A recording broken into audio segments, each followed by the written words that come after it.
વાલિયા તાલુકાના વડફળિયા ગામે યુવતીને એસિડ ગટગટાવી આપઘાત કરાતા પ્રેમી સહિત 2 ઇસમો વિરુદ્ધ આત્મહત્યા માટે દુષ્પ્રેરણાના ગુનામાં પોલીસે બંને આરોપીઓની ધરપકડ કરી કાયદેસરની કાર્યવાહી હાથ ધરી છે। વાલિયા તાલુકાના વડફળિયા ગામના જબુ ગામમાં રહેતી 22 વર્ષીય યુવતી અંજનાબેન વસાવા ગત તારીખ 27મી માર્ચના રોજ રાત્રે 10 કલાકે ઘરે હતી। તે દરમિયાન કોઈ વ્યક્તિનો ફોન આવતા તે વાતચીત કરતી હતી, જે બાદ થોડી વારમાં અચાનક દોડી હાથમાં લોટો લઈ ઘરના બાથરૂમમાં ગઈ હતી।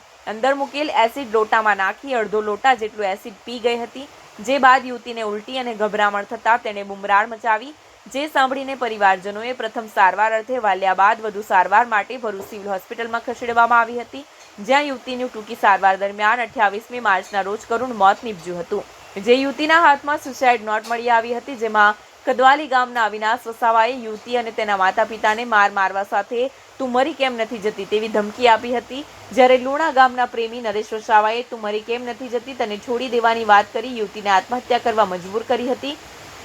બનાવ અંગે વાલિયા પોલીસે અવિનાશ વસાવા અને નરેશ વસાવા વિરુદ્ધ દુષ્પ્રેરણાનો ગુનો નોંધી વધુ તપાસ હાથ ધરી હતી। દરમિયાન પોલીસે પ્રેમી નરેશ વસાવા અને તેના મિત્ર અવિનાશ વસાવાની ધરપકડ કરી કાયદેસરની કાર્યવાહી હાથ ધરી છે।